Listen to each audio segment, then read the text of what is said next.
Hey guys, welcome back to Coal Country Homestead.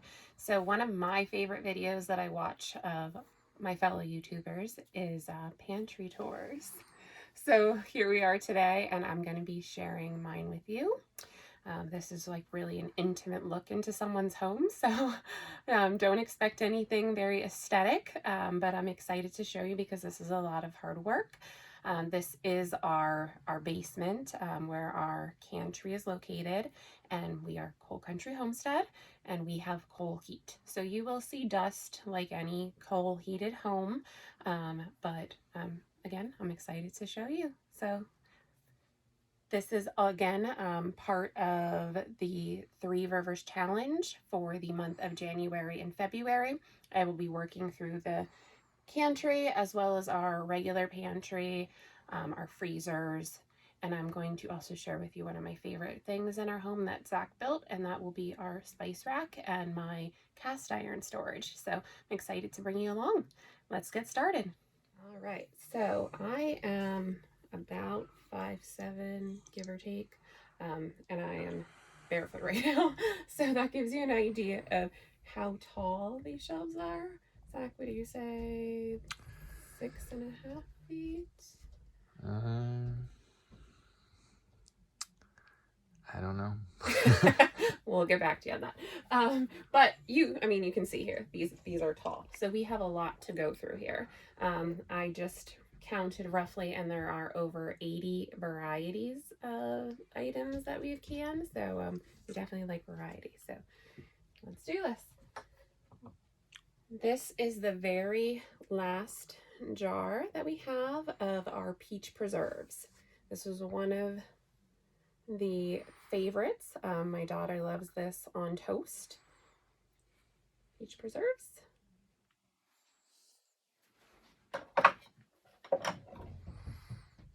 These are my heavenly honeyed oranges. Sliced real thin in a delicious, almost syrup, I would say. Great with tea.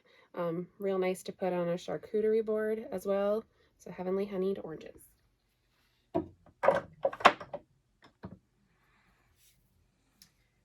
This is blueberry jam or preserves. I guess it's kind of a cross between the two. It is seeded. Very, very good. Not super sweet. Our oldest doesn't like really sweet things, and she loves this.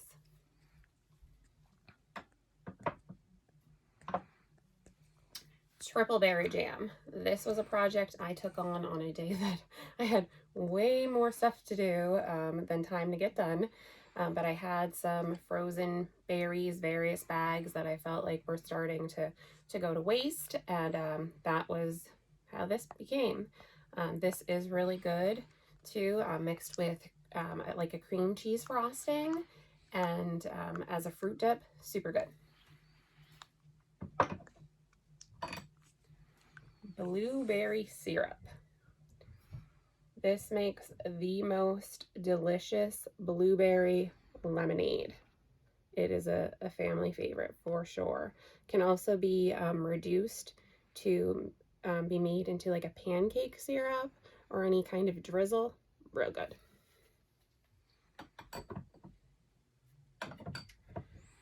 Pineapples.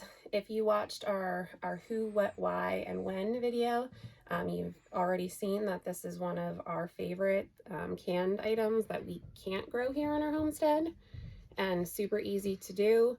I actually purchased the already cut pineapples to make these. Again, I'm a sales shopper, so definitely catch good sales, but super good, so much better than in a tin can pineapple.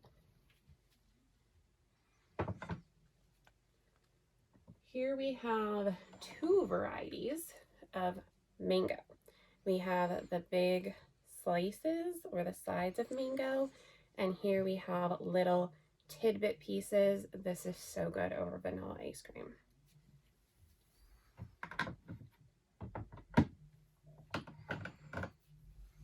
Again, two varieties of peaches. This one is just a standard syrup peaches. See the label. And then this one here is a spiced peach. We do make a delicious cobbler out of this, like a dump cake version. So good, never any left.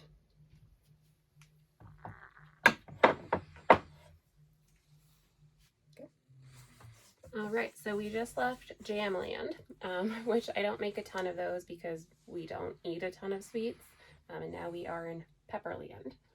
This here is Devil's Candy. I think most people have heard of cowboy candy, which is a pickled candied jalapeno.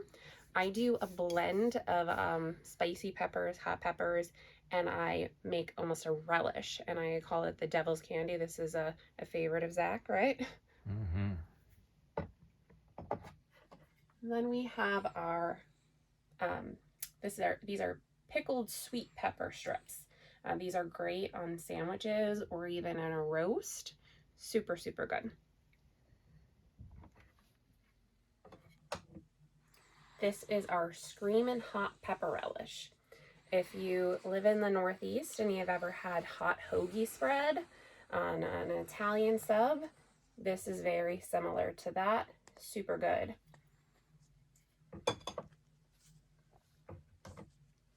And the famous cowboy candy. This, I mean, you can't go wrong with this. You put this over cream cheese. I make it in a hot dip. I call it, oh, Zachary, what do I call that? That is hot pepper. Popper dip. Hot pepper popper dip. Might have to check back on that. But it's basically cream cheese, cheddar cheese, and the cowboy candy. And this is something that the girls love. They're not super fond of the hots. So this is a sweet pepper relish, sweet red pepper relish. Again, real good on sandwiches as a spread or a dip, mixed in with rice. Real good. All right, so we're coming over this way again. As I mentioned previously, I am a little bit of a rebel, but mainly by the books. I've really studied in the safety of what I can, and I take, you know, feeding and nourishing my family super, super serious. But this is one of those kind of rebel-y items that I make.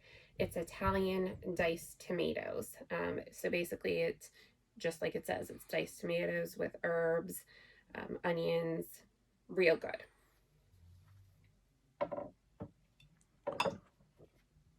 Top 10 list of things that I make. This is our mild salsa verde.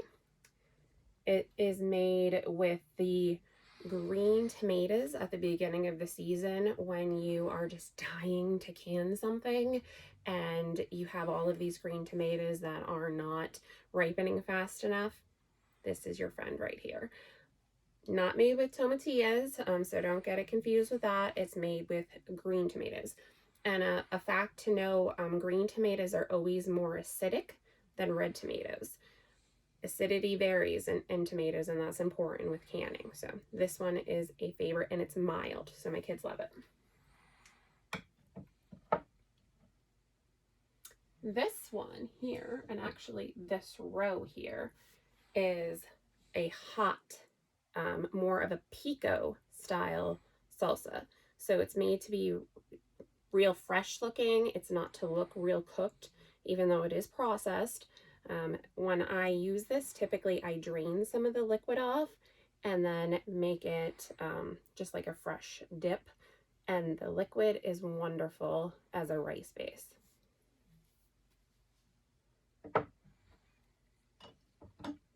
This is fire salsa. This is a thicker style salsa, and it is very, very hot.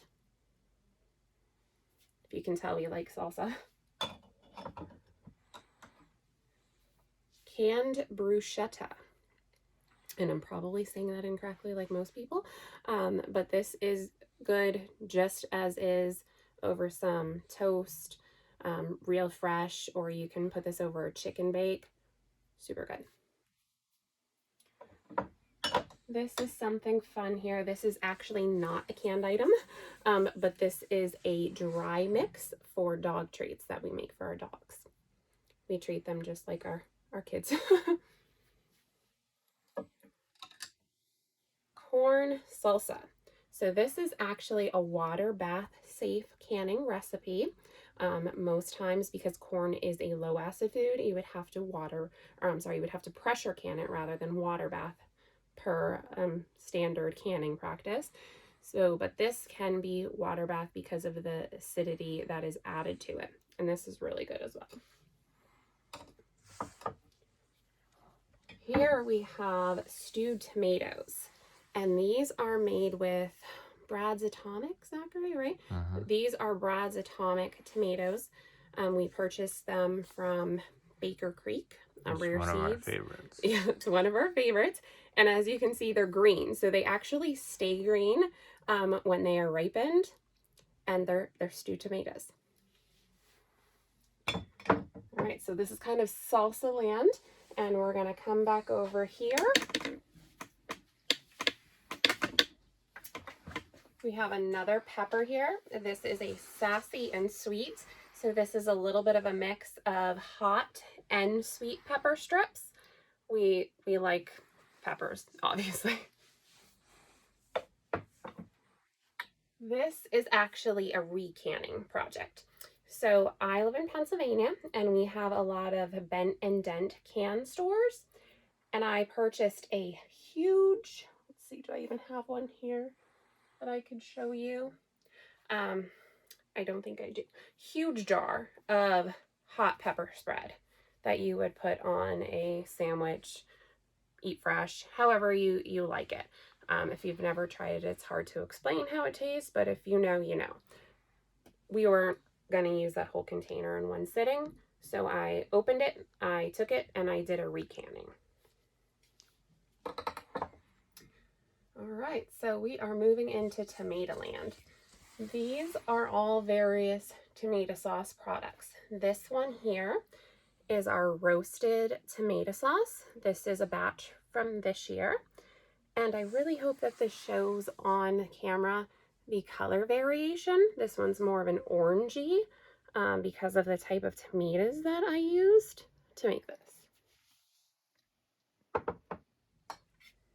This here is a roasted tomato sauce. As you see, it is a more liquidy. And this, I roast the tomatoes first before canning them to give them more of a depth of flavor. Now, where we live, there's a restaurant by us that serves an amazing marinara sauce that my daughter will literally ask to go there just for sauce and bread. And it was my goal to match that sauce, and I got pretty close. So this is my marinara. It is thick and hearty, and it is just so good. Let's see that label. Oh, this label. Yes, I love this label. Can you see it? Yeah. This one is one of them that my girls helped to design. So we have a bit of fun with that. All right, so meat sauce. I have a love-hate relationship with this one because I love meat sauce.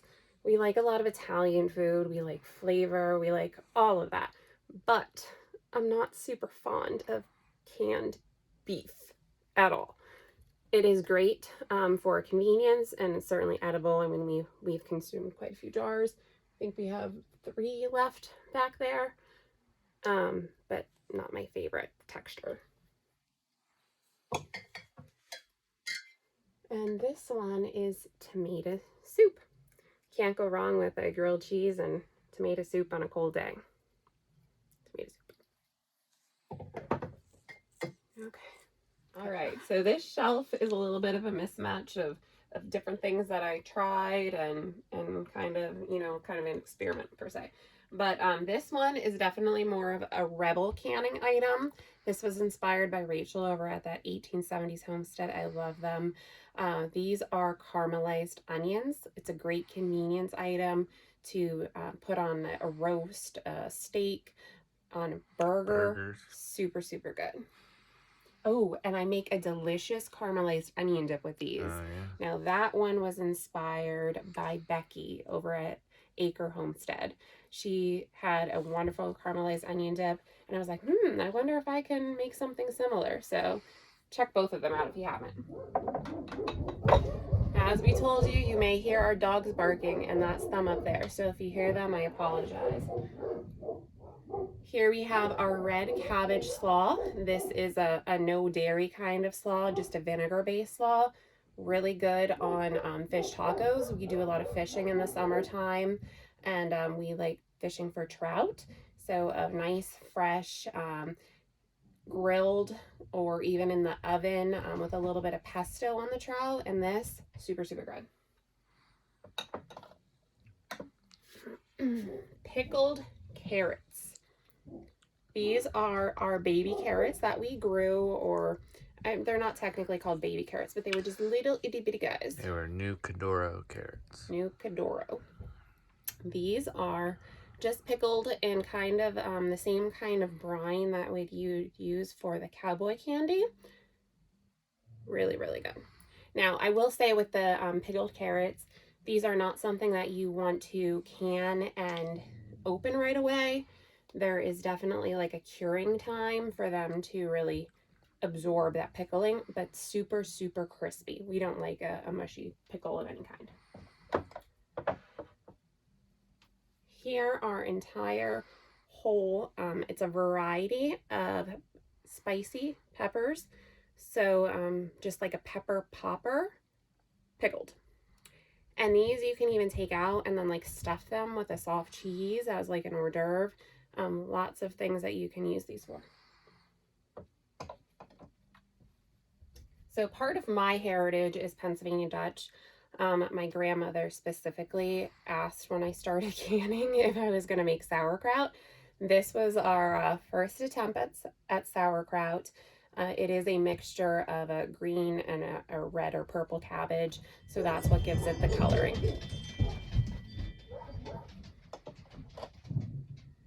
These are two varieties. The same kind of brine goes into these, but they are one with cauliflower and carrots and one with just cauliflower. This is so, so good. We can open a jar of this and it'll be gone by the end of the day. And what's that, pickled? These are pickled, yes. These are pickled cauliflower, and it actually, like, as you see, let me shake the brine up here a little bit. It's really like an orangey brine. There's a lot of turmeric in here, and they're so, so good. I may have to take a jar of these up for our dinner tonight. All right, these are a balsamic pickled Brussels sprout. Now, this is a variation of a safe, tested, approved recipe. I changed the type of vinegar for it, which you can absolutely do. You have to watch your acidity.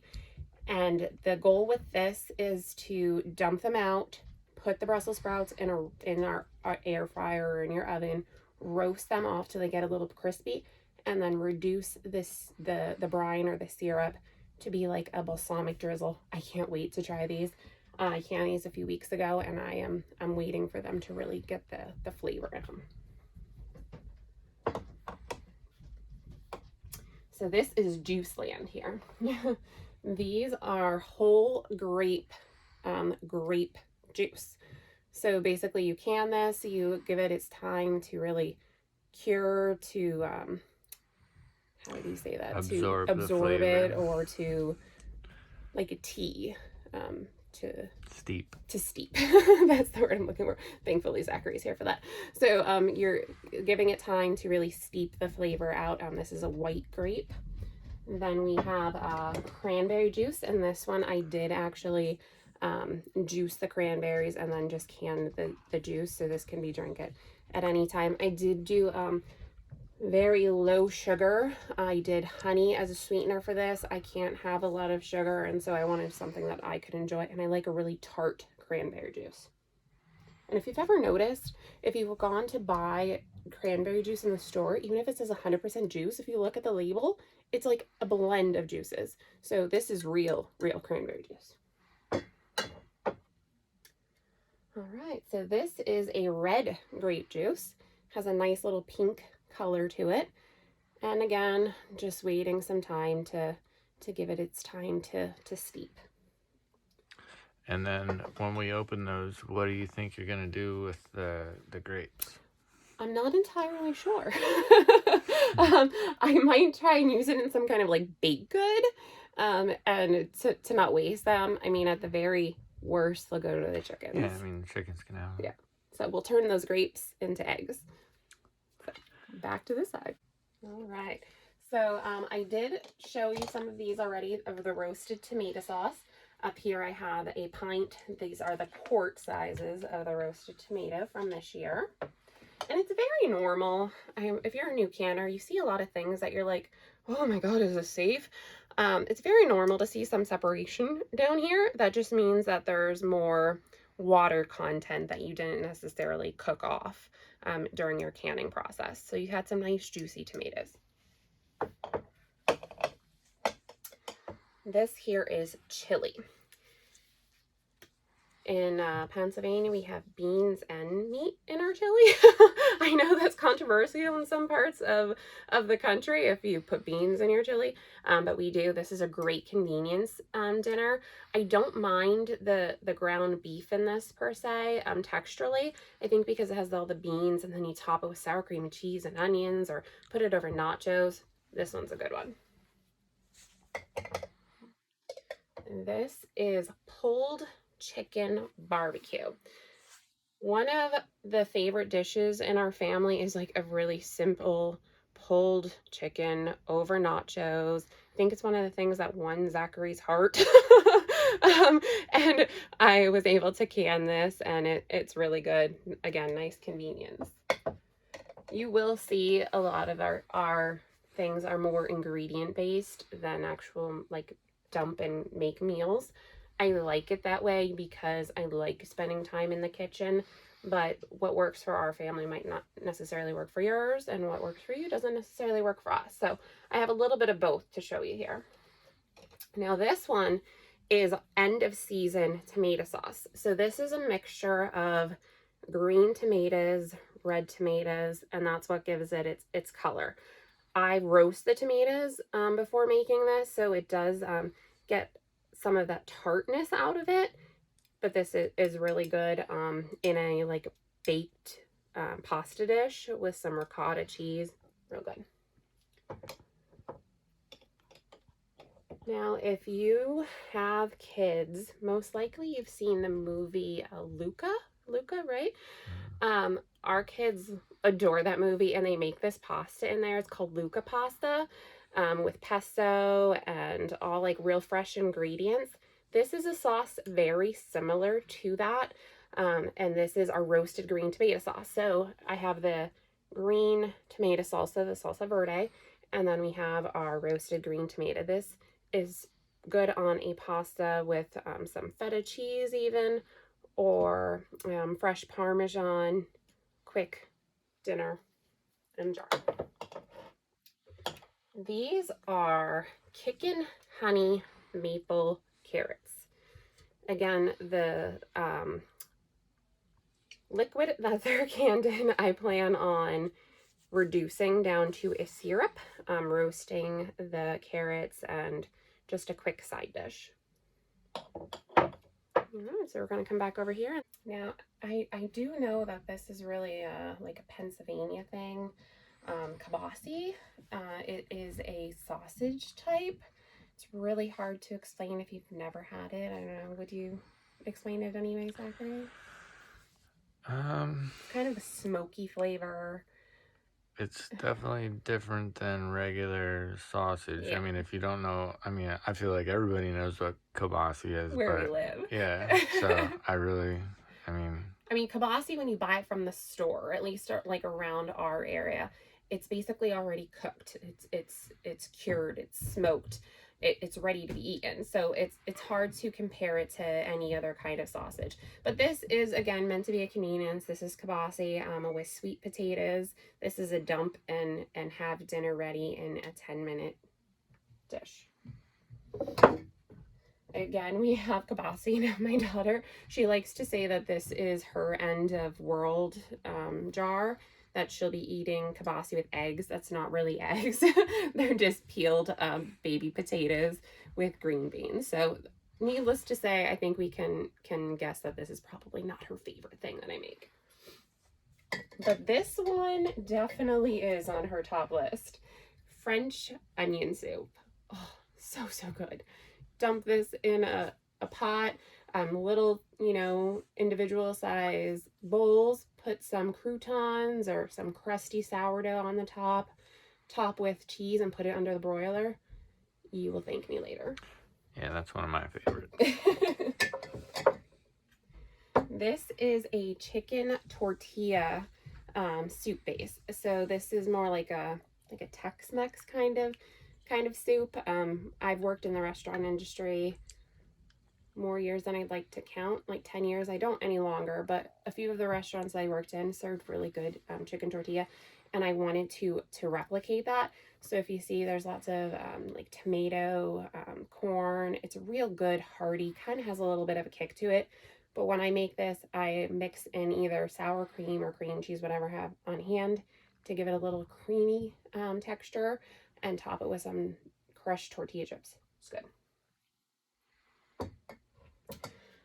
All right, so we've talked about the cowboy candy. This is a roast pork cowboy candy. So I call it the cowboy pork roast. It is delicious as is, heated up. Texturally, I like the pork products. I don't mind them whatsoever. The beef, I'm not a huge fan of. But with this, we have a really good soup that my daughter makes, and they like to cook a lot. So you'll see that as we go along. But she does a tomato base with baby potatoes and then this and pasta as well. So it's real hearty, good for a cold day. So I did mention previously that we are a multicultural family. My daughters are half Spanish, and there's a lot of dishes that you will see me prepare that have a bit of a cultural influence to them, and this is one of them. This is one of their favorite meals, and I'm happy that I was able to find a way to can this. This is called pernil. It is spelled P-E-R-N-I-L, but it is pronounced pernil, and this is a slow roasted pork. And when I say slow roasted, if I make this from scratch, I am starting it today, and it will be ready tomorrow night. It cooks low and slow, and when you enter our property, you can smell the aroma. There's nothing else that compares to it. That pani. It's so, so good. So this is the canned version. Obviously, fresh is best, but on a cold night when you're really wanting that flavor, heat this up. Here we have a chicken chili base. So this is your shredded chicken kind of soup base with beans. There are white beans in there. I think I used, are those Great Northern? I'm not real good with bean names, but they're a white bean. And then again, I add some cream to this of some kind when heating it. So this was a raw pack method. This is beef roast. So basically you put in all of your raw ingredients, raw beef, raw carrots, raw potatoes, your broth, your seasoning, and you pressure can this. I believe I originally saw this on Homesteading Family from Carolyn. She does some really great videos, especially for beginner canners. Look them up as well. All right, so this is a turkey barbecue kind of base, or a turkey barbecue. That's an interesting one too, because this is a really like Pennsylvania dish. Again, turkey barbecue. It's not like barbecue sauce that you get, like a southern dish. It's more of like a clear kind of brothy, almost like a gravy, with turkey. So this is a really like a starter for that. Or you can use this to make a really hearty turkey gravy. And this is a fun one here. Purple carrot beef broth. So this is a beef bone broth, kind of a broth, but we used our purple carrots. The black nebulas from Baker Creek. See, he knows all of the types. I cook it. But anything that you cook with a purple carrot will turn purple. I made that mistake a few Thanksgivings ago, and I had the carrots in with the turkey. We had purple gravy. So kind of interesting if you want like a Dr. Seuss kind of look, but this is really good, really flavorful. Lots of health benefits in a bone broth. And it will stain your clothes and your tongue. Yes, it will. All right, so we're going to jump back over here. This is sausage and peppers. It's a tomato-based sauce with peppers, onions, and Italian sausage. Again, real good for a quick dump and make like sandwiches or anything with this. Honestly, it's not one of my favorite things, but it's good and it fills the belly. This, though, is one of my absolute favorites. This is, and these are two different canning sessions here, so there's a little variety. One of my family's favorite dishes of all time is my chicken soup. Again, it's one of those things that I cook low and slow, kind of all day long. Start with a whole like chicken on the bone, cook it till it falls off, season it up kind of thing. But here we have it in the jar, ready to go. We all have had rounds of sicknesses go through our homes in the past couple of years. And you can have, medicine in a jar on the table in 10 minutes. And then with the carcass, you make the bone broth, right? Oh, yes. With the carcasses, I make bone broth. And actually, I don't have any on the shelf right now, but we have dogs. We have 6 dogs. And I like to give them fresh anytime I can, supplement their food. So I do a lot of fresh bone broth for them, and also like raw packed chicken. I did a round of raw packed chicken thighs just in its own broth, and sorry, it was so soft when I took it out of the jar, the bones just disintegrated. So they were able to have that bone meal, all of the bone marrow, the protein, no added salts, and we want to give our dogs the best life we can, as well as our family. So I definitely plan on doing some more of that. And when I prepared that, I just mixed it with some fresh vegetables, carrots, green beans. I actually threw in some pumpkin for them and some rice. So I made them their own kind of like soup. So there's that. And then we have pulled turkey meat. This is great, again, for, a soup starter or anything like that. And turkey is kind of one of those proteins or meats that I found that it's kind of like oily, like the dark meat. So it definitely doesn't dry out when you can it like a beef does, in my opinion. These are all turkey broth.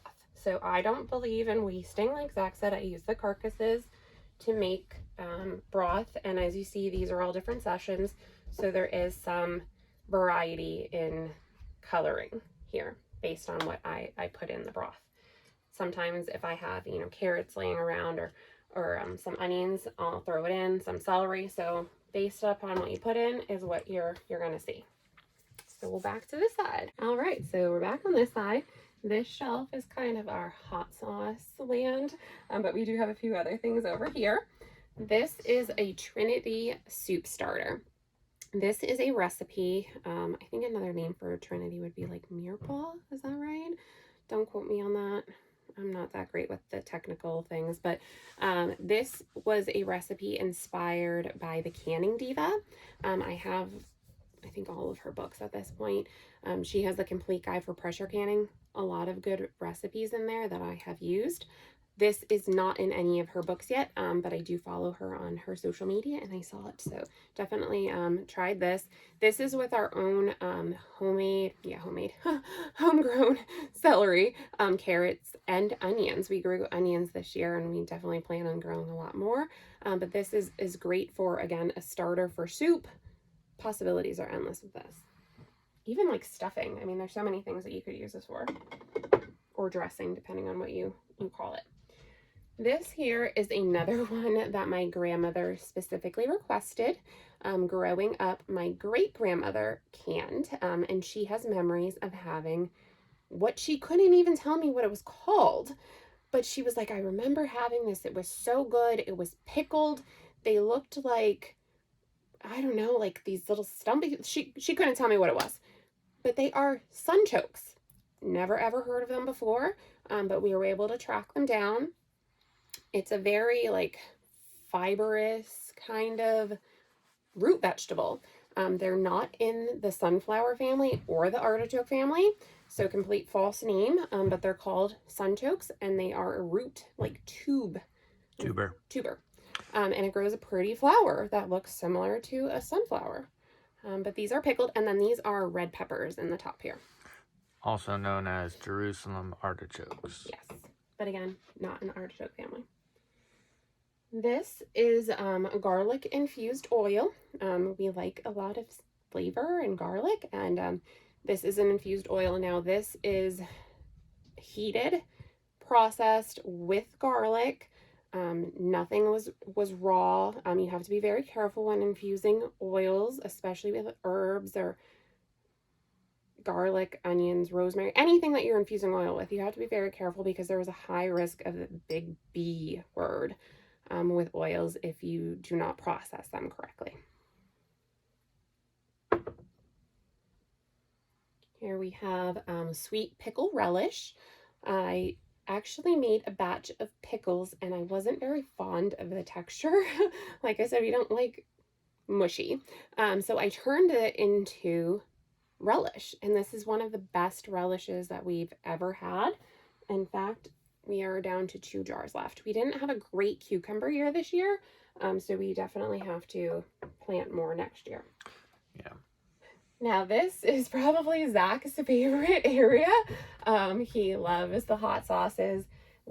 Anytime we go somewhere, we like to travel to not just Homestead, and we always check out hot sauce places, small businesses, vendor events. If there's a hot sauce place there, we're there, and he's sampling and buying. So we had to make our own, and we definitely did. We have lots of variety here, and I'm just gonna kind of glaze over this.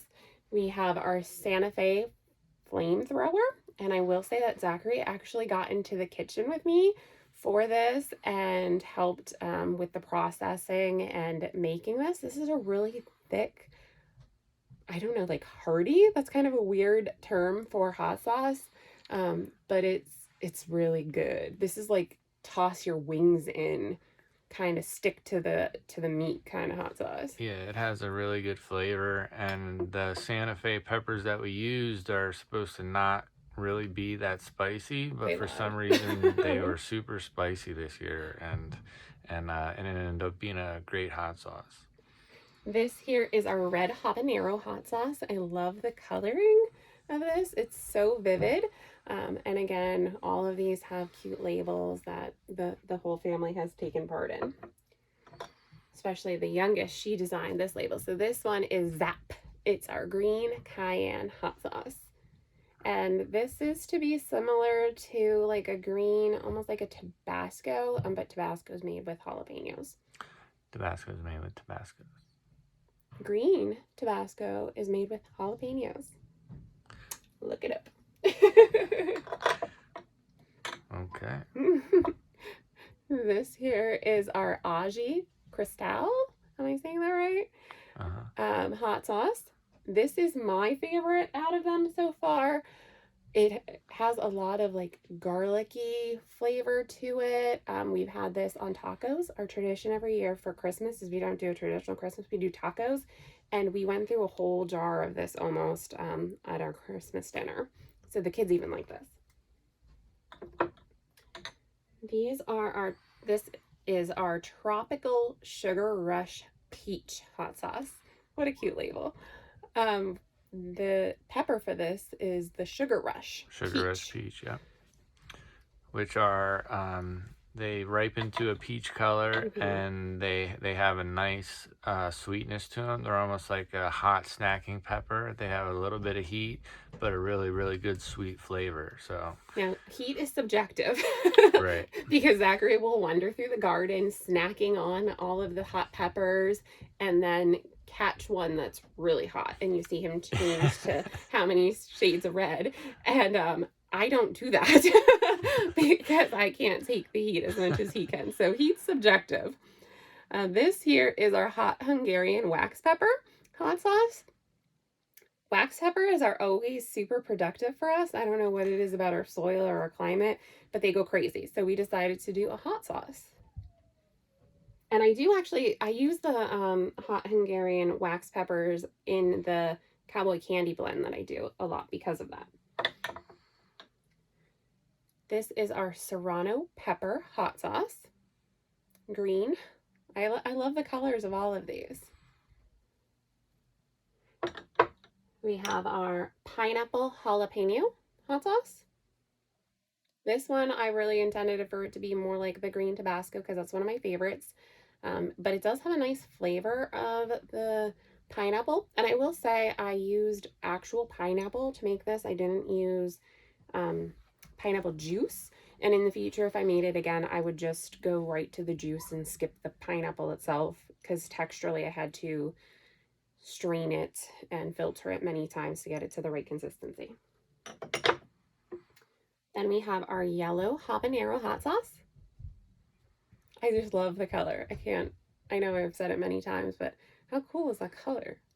And there's no coloring added to these of any kind. I mean, these are just the peppers showing their beauty. And this last one here, this is our Gardener's Choice hot sauce. So I took all of the random, and I wrote down the quantities, but I took all of our random leftover varieties and created the Gardener's Choice. And if it's a hit, well, then I'll know what, blend I need to use, but there's that. So if anybody's interested in a recipe for one of those, don't ask me. Send us a message and we will definitely try to put together some videos of those. And maybe Zach will get on this side of the camera for that. Maybe. So I'm going to kind of skip the shelf. I'm going to show you this, but I am going to kind of glaze over this. This is just really our pasta. Because of our pantry area being down in our basement, just as a precaution, we keep all of our dry pastas in jars. We go through these really quickly. I know every time I post anything about storing of dry goods, I get asked about why I don't use Mylar bags or the air absorbers or any of that. But for us, this is a working pantry. I mean, we're a family of 6. I cook a lot. I like making most things from scratch. So we go through this. This is only maybe if we're lucky, like a 6-month supply of pasta. So there's no reason to kind of preserve it to that level. So we're going to jump back over here. I have to dig one out here. This is our Fiesta Salsa Rojo. So when I canned this, the goal of this was to be more like the Salsa Verde. But when I canned it, I made the mistake of putting in some red peppers instead of just green peppers and yellow peppers. And it actually was almost a red color when I finished it. Now, as it has sat on the shelf and mellowed, it has become more of a green. So it's kind of a lie of the salsa rojo. But it's very good. I actually like this. There's a lot of cumin in this recipe. And it's really good as a taco seasoning base. Mixed in with your meat, get some veggies in there, and don't tell the kids if they don't like veggies. Super good. Now this is Zachary's favorite. Yep. What is it, Zach? Hot cherry pepper poppers. Hot cherry pepper poppers. Cute little label there. These are super, super addicting. That's why I called them poppers, because you can just pop them. And the heat level isn't super high because it's kind of like a sweet vinegar brine. Yeah, the brine just takes that heat and calms it down and just gives it such a good flavor. I mean, it's just so good. It is really good. And cheesesteak sandwiches, if you like those, this is a great addition to that. We have here our pickled red beets. Now these red beets are not ones that we grew. I actually purchased a whole big case of red beet seconds. So they were like, kind of bruised, not the prettiest ones. Got them at a fraction of the price because they were considered seconds. And I spent the weekend roasting, peeling. They are with onion in there as well. And then this is so good to make pickled red meat eggs, which again, I know is like a Pennsylvania Dutch kind of thing. Not everyone knows what they are. We have family on the other side of the country and they never heard of pickled red beets. So basically pickled red beet eggs are like a hard-boiled egg that you pickle, and there's red beets in it. And so it turns the eggs like this nice, pretty purple brownish color. So good.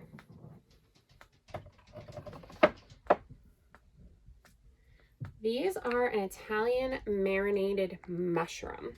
That there's not very many recipes that I have found for mushrooms, but this is a safe, approved, by the book recipe that came from Ball. They actually worked with a mushroom grow. I think it was Giorgio. Again, don't quote me on that.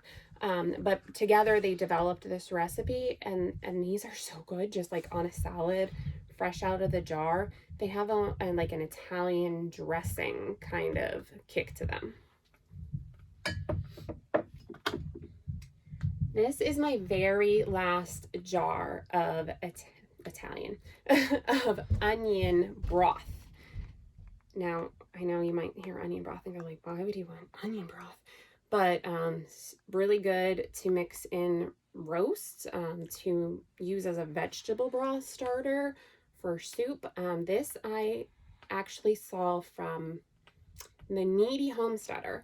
She had a whole video on using her onion skins and peels to make the broth and not waste it, and that's where I got it from. So again, no waste.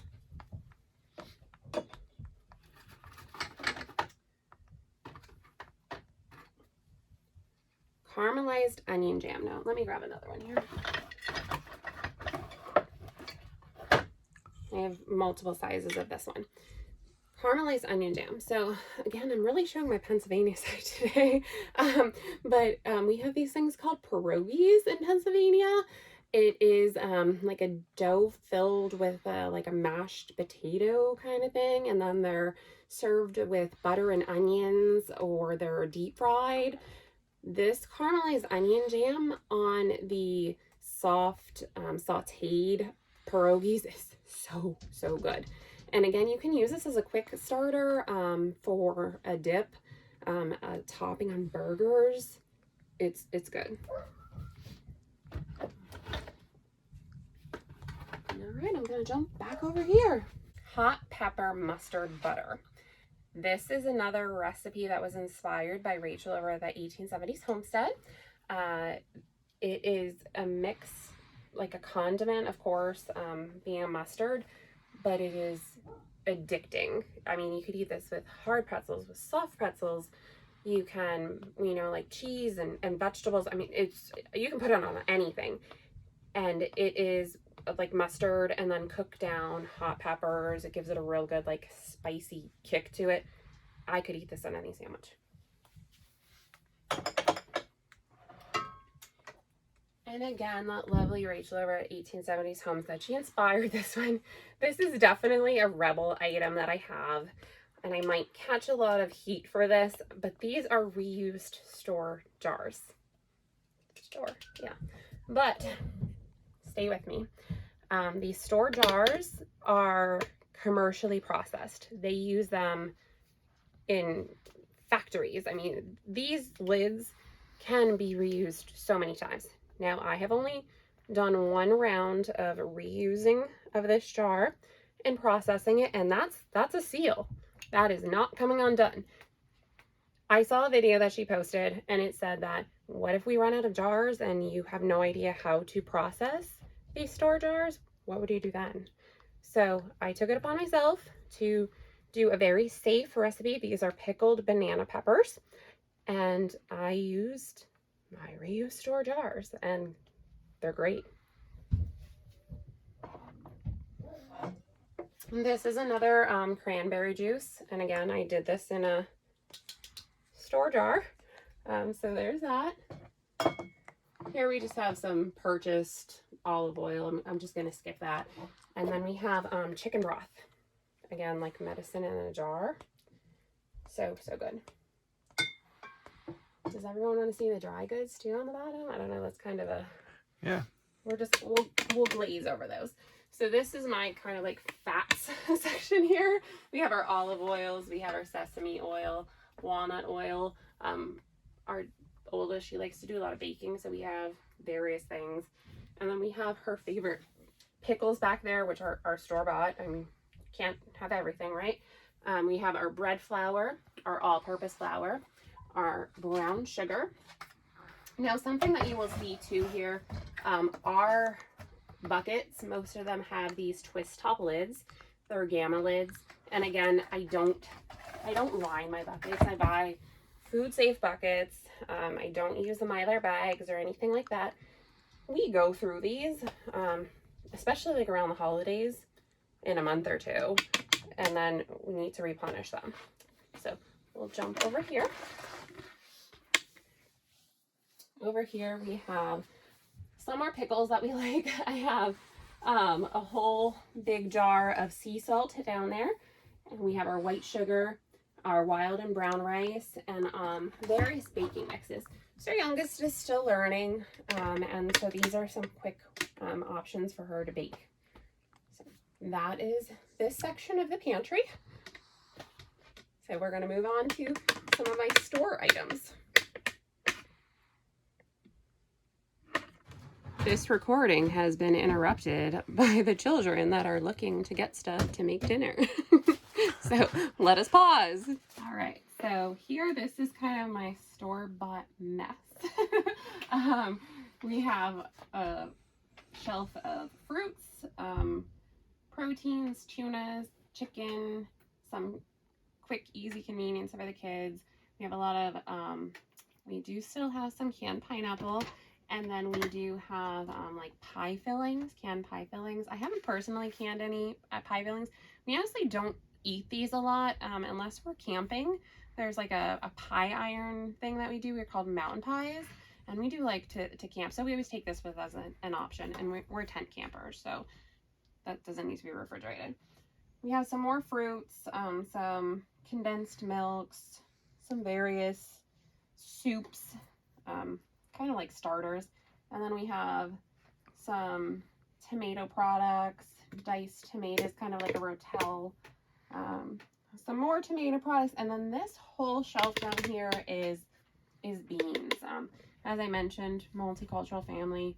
I make a lot of dishes with beans, like red beans and rice, yellow rice with beans in it. So I use a lot of those. And then we have like corn and some carrots and green beans down there.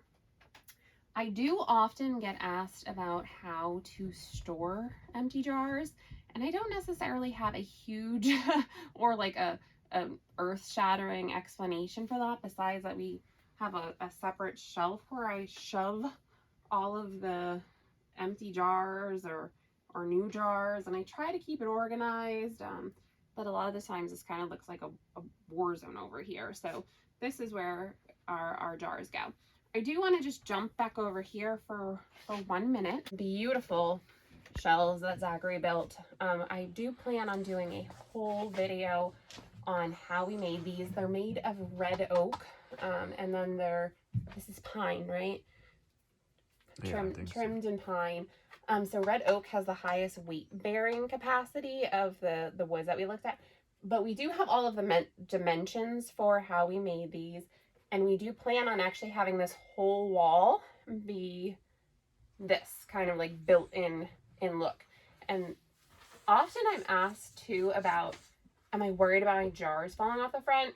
We don't have earthquakes or, you know, like anything really major in Pennsylvania besides snow. We're not in a flood zone, so I'm not really worried about my jars falling off. But as you see, there's a lip on the front here to prevent any accidental falling. And I'm clumsy, so it's possible. I did break a jar a week ago, but that was because I just dropped it on the floor.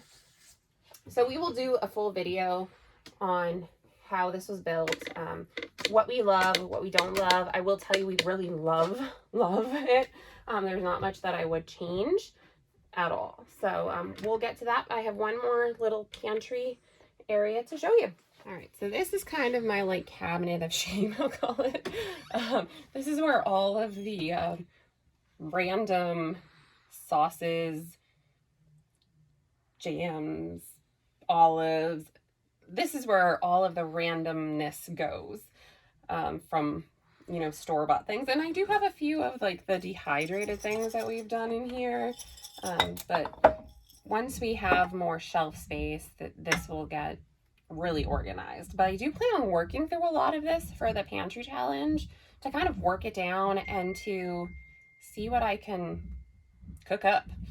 So expect an update on this looking a lot different at the end of the Three Rivers Challenge. So this is the end of the actual pantry. I'm going to take you upstairs to show you our spice rack quick. So this is the last section of the pantry kind of tour that I'm going to give for this. This is a really awkward space here. This is kind of like a hall off of our kitchen, and the lighting is horrible, so just bear with us. But this is our spice rack that Zachary built. Everything here is very much so labeled. We like a lot of flavor and seasonings in our dishes, so you will see me using all of these throughout the pantry challenge. Over here we have kind of our baking kind of section and our mills of different things. A fun little topper for coffees. That's there. Down here, don't mind this little mess here. This is our like drink station, but we have some southern hot pepper vinegars that we've made here. And then some more spices throughout here, a garlic keeper, a few little recipes where I keep. Over here we have our breadcrumbs, our oils, our infused oils. We have something in the works. Now this won't be ready until next year because it does take about 12 to 18 months to really infuse, but this is going to be vanilla extract, and I'm really excited for this. I keep looking at it and I'm kind of impatient, you'll see. So every day I'm like, oh, how's it looking so far? And it's starting to develop some color, so this is exciting. But we do have a mint extract, sorry, this is noisy, that we made with the mint that we grew. This is really good. And we have a doggy cutting through the scene here. Down here, this is kind of my pride and joy in the kitchen. This is my cast iron where everything lives. That's the enameled cast iron, and our potatoes and onions are at the bottom. Same thing over here. And we have quite a bit more, and our choppers and everything for prepping our veggies and ingredients for canning. So I thank you so much for joining me on the tour of my pantry. I hope something caught your eye. I'm excited for this January and February for the Three Rivers Challenge. I hope you join along with us. You'll see me making all kinds of creations over time, and I'm getting yelled at that dinner's ready. So I better get going. But please like and subscribe. Come back and see us again at Coal Country Homestead. Welcome, friends. We can't wait to see you again. So thanks so much. Have a great one.